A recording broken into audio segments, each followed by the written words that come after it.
part of Locked On Sports Atlanta on the Locked On Podcast Network. Your team every day.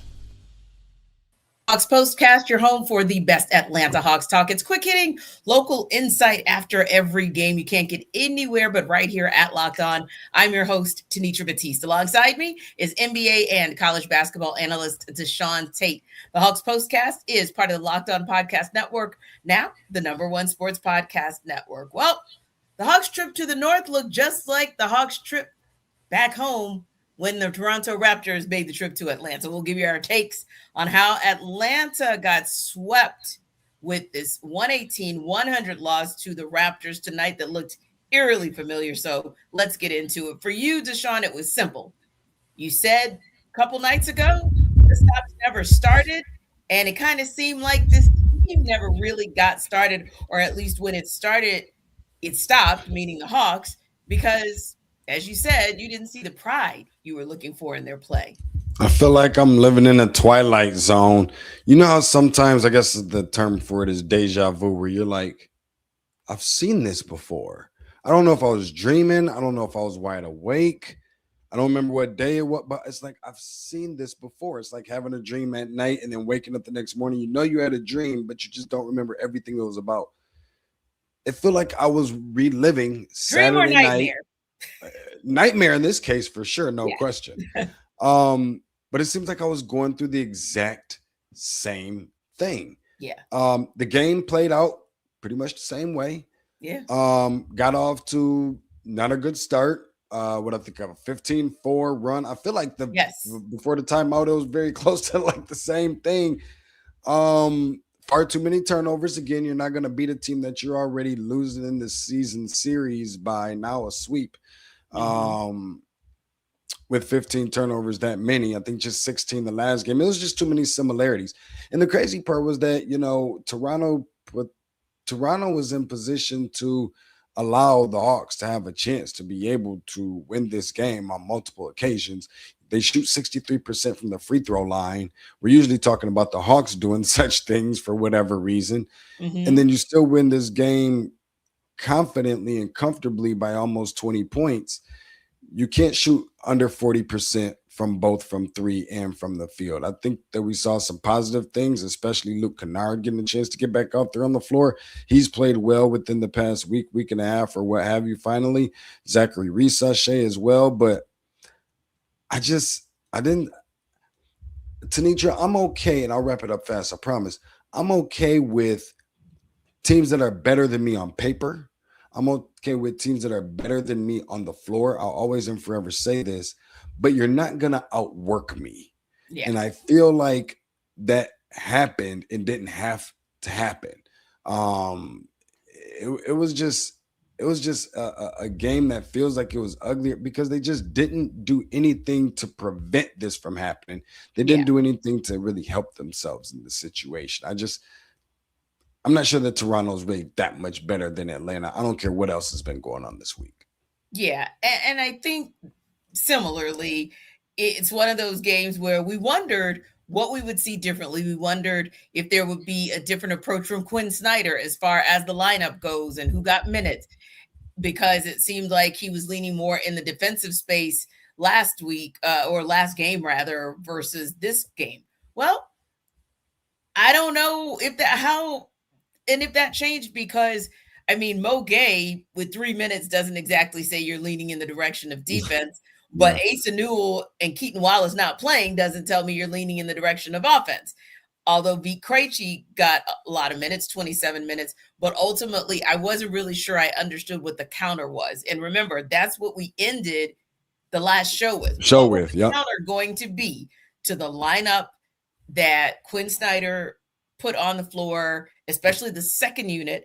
What were going to be those halftime adjustments to make this a game? And I can't tell you that I saw anything that stood out to say that Quin Snyder did anything to make it a game. I mean, the second quarter turned out just like pretty much it was similar to what we saw a couple nights ago But more importantly, that fourth quarter, although it wasn't that same kind of 27-11 gap that we saw, it was 32-27. So there was still kind of enough of a gap. And I think that we'll talk more about exactly how that gap came about in the turning point. But yeah, that's what we were hoping for. We were looking to see what adjustments, what resets Quin Snyder was going to make so that this was going to be a more competitive game. And it just wasn't. And I'll harken back to my comment as well.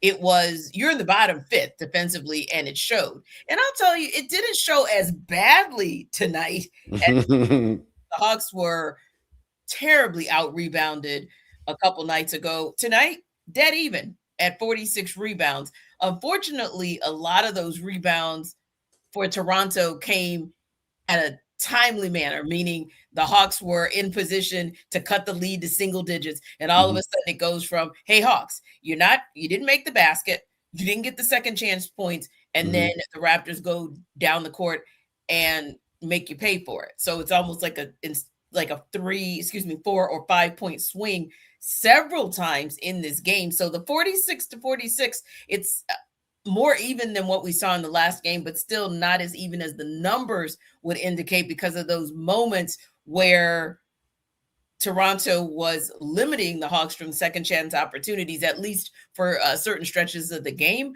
But for me, it was, I think just exactly what you said. You can't, just because of the way that the Hawks have played, or should I say the Raptors have played the Hawks, you can't afford to have any lapses whatsoever. Like there's no area where you can be outplayed. So from the field, if they're shooting 52% from the field, you can't shoot under 40% from the field. That's right. Because where are you going to balance it out? I mean, the Hawks actually edged out the Raptors ever so slightly from the 3-point line, right? They were abysmal from free throw land, whereas the Hawks had a decent night from free throw land. But again, you didn't get to the free throw line enough for that to actually make a difference. So your opportunity would have been in the field, except how many times did we see or hear on the broadcast that there's another layup that the Hawks missed. There's another layup that the Hawks missed.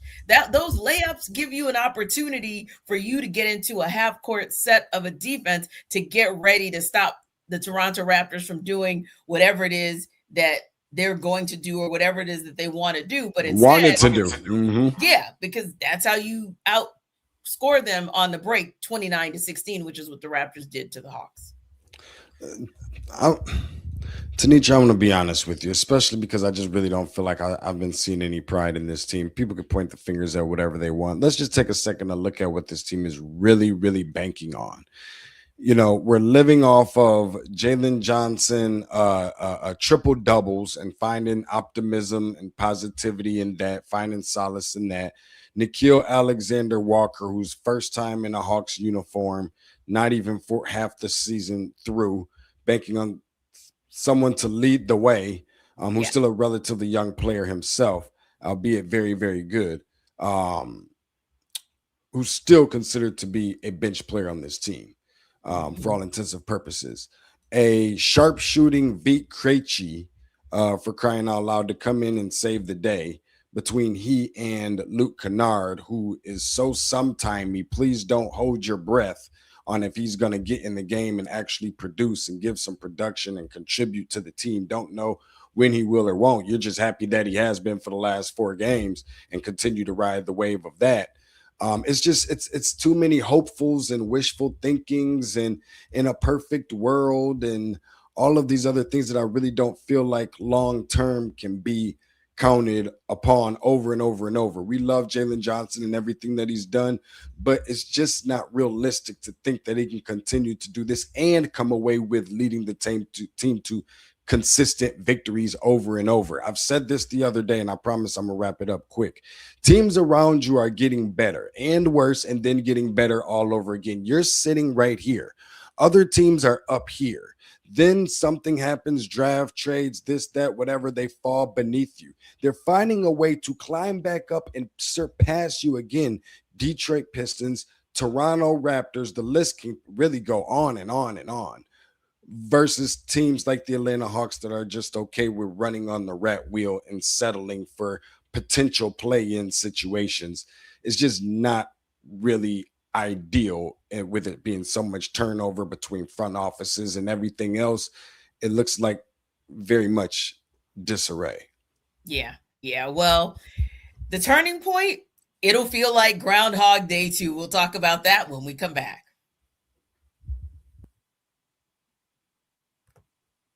This episode of our Locked On Hawks postcast is brought to you by Prize Picks. Whether you're starting a new routine or jumping into player projections for the first time, trying something new can feel like a challenge, but with Prize Picks, it's always good to be right. With high-pressure football matchups every weekend and elite hoops action almost every night, the action never slows down, and Prize Picks tells you how to stay in control. Prize Picks is the daily fantasy app that makes watching sports even more exciting by letting you build lineups based on player projections. No drafts, no waiting, just pick more or less and play your way. You're going to love the flexibility with options like Flex Play, where you can still get paid even if one pick misses. And the new early payouts feature is a game changer. If a player starts hot, you can cash out before the game ends. So download the Prize Picks app today and use code LOCKEDONNBA to get $50 in lineups after you play your first $5 lineup. That's code LOCKEDONNBA to get $50 in lineups after your first lineup. It's made watching games more engaging, especially when following individual player performances when you take on Prize Picks. So again, when you wrap up the show, download the Prize Picks app today. Use code LOCKEDONNBA to get $50 in lineups after you play your first $5 lineup. Prize Picks, it's good to be right. This episode of our Hawks postcast is brought to you by Quo. New year, new systems. This is a time when a lot of us look at the messier parts of how we run our business and think, there has to be a better way. And there is. Streamlining your communications is one of the quickest upgrades you can make. That's why today's episode is brought to you by Quo, spelled Quo, the smarter way to run your business communications. Because when your team is reachable, organized, and communicating in one place, you're not just working cleaner, you're creating more opportunities to connect with customers. You'll love how simple Quo makes everything. Your whole team can call and text from one shared business number, so nothing gets missed. And everyone sees the full conversation thread, which makes replies faster and more personal. So it's no surprise, Quo is the #1 rated business phone system on G2, trusted by more than 90,000 businesses, from solo operators to growing teams. So make this year where no opportunity and no customer slips away. Try Quo for free. Plus, get 20% off your first 6 months when you go to quo.com/LockedOnNBA. That's QUO.com/LockedOnNBA. Quo. No missed calls, no missed customers.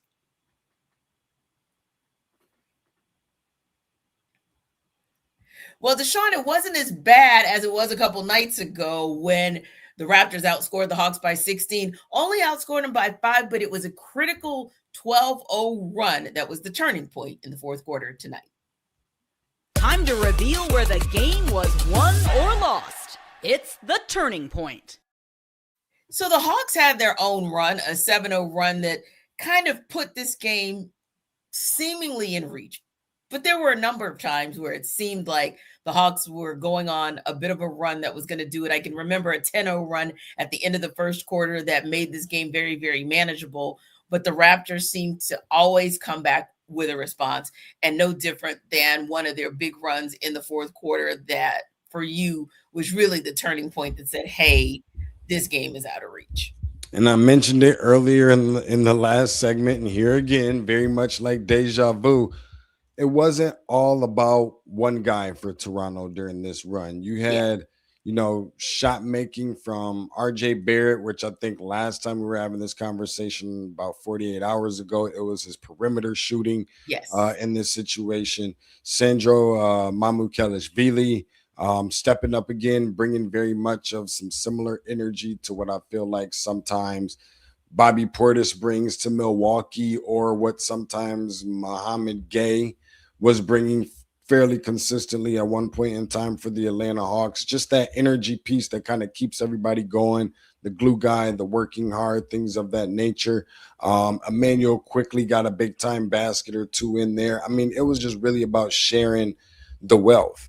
After that Luke Kennard 3-pointer. So the 12-0 run is ultimately what put the nail in the coffin for this team. I think Atlanta goes on a 7-0 run of its own prior to that, and cut the deficit down to 6, 86-80. And then Toronto just kind of take off. And I think Toronto took off very similarly. I know I keep saying it over and over, but it really feels like it was exactly like the last game. Yeah. Where it feels like they just pulled off on Atlanta and was like, all right, we're not playing with them anymore. We know that they had a run in them, and now we're just about to go ahead and put our foot on the gas, put our foot on their neck, and give them no opportunity to do anything about it. Yeah. It feels like they had an answer every single time Atlanta tried to go on a run, and did what they were supposed to do, took advantage. This was no more, hey, I think over time people start realizing that Atlanta has kind of played with fire long enough throughout the course of the season to where it's like, if you're not careful, this Hawks team can come back on you, some hot shooting and things like that. And teams are starting to kind of figure that out, that, you have to make adjustments within your lineups, Quin Snyder, to make sure that those type of things don't happen. And so they capitalized, and that's ultimately why we saw the turning point be exactly what it is, similar to, 48 hours ago. Yeah. And see, I kind of feel like they actually are not that close. I just do. Because although talent-wise, they may be for the most part similar, I think where the difference comes in is what Robert Blackman said, right, about the turning point. So we want to get you guys, we want to challenge you guys to give us your thoughts and give us your comments, your comment of the night. And hey, if it's a good one, it'll actually make our comment that we pull up and react to on the show. So I wanted to start there because I felt like Robert made a good point. He said it's the same thing as the last game, the physical play that's frustrating the Hawks.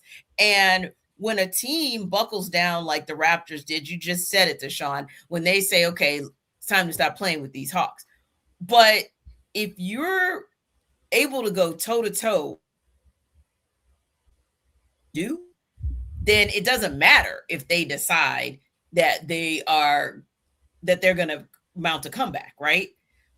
Raptors didn't care. Every time the Hawks mounted a comeback, the Raptors had something up their sleeve to be able to offset it.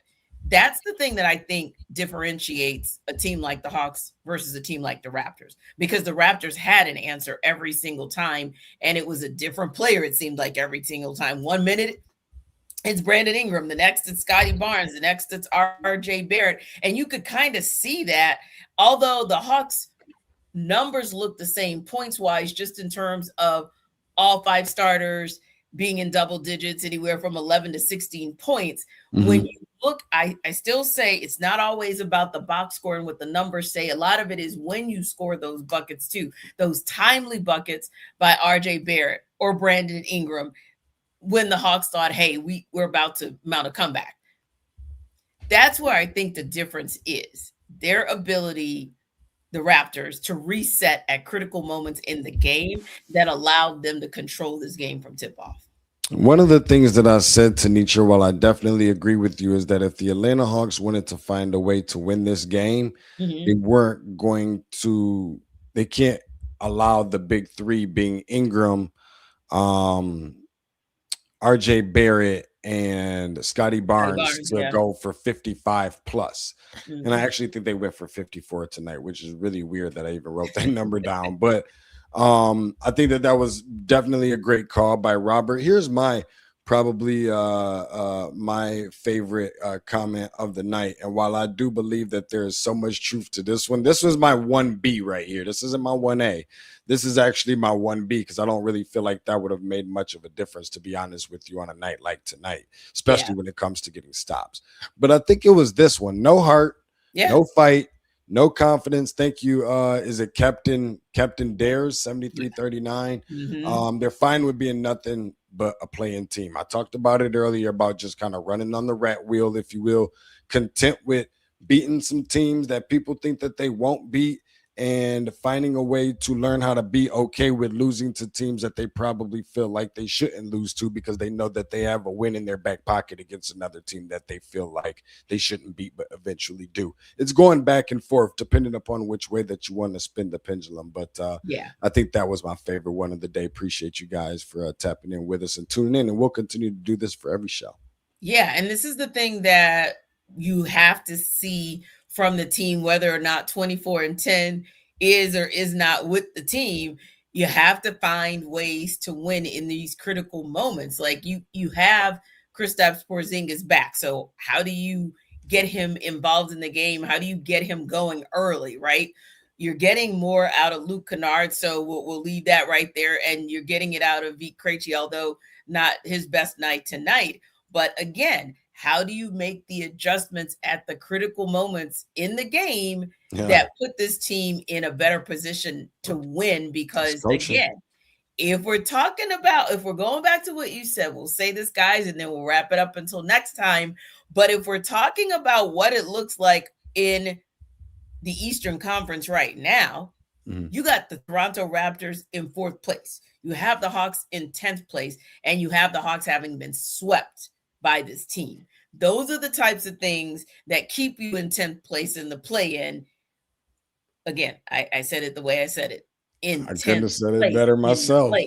So when you start thinking about the fact that, DeShaun, we are approaching the midpoint of this season. Oh, yeah. Yeah, these are the types of situations where somehow you got to gut out a win, because when you start talking about head-to-head matchups and tiebreakers and the like, which could very much happen, because looking at the top of the Eastern Conference and even down into that 8th spot, you only have 7.5 games separating those 8 teams. So all of these games are going to matter. You can't afford to drop critical Eastern Conference matchups. Now, the Hawks Post is the place to hang out after every game. And this postcast is part of the Locked On Podcast Network, your team every day. So remember to like and subscribe to our YouTube channel. And for more on the Hawks, head over to Locked On Hawks with our guy, Brad Rowland. See you next time.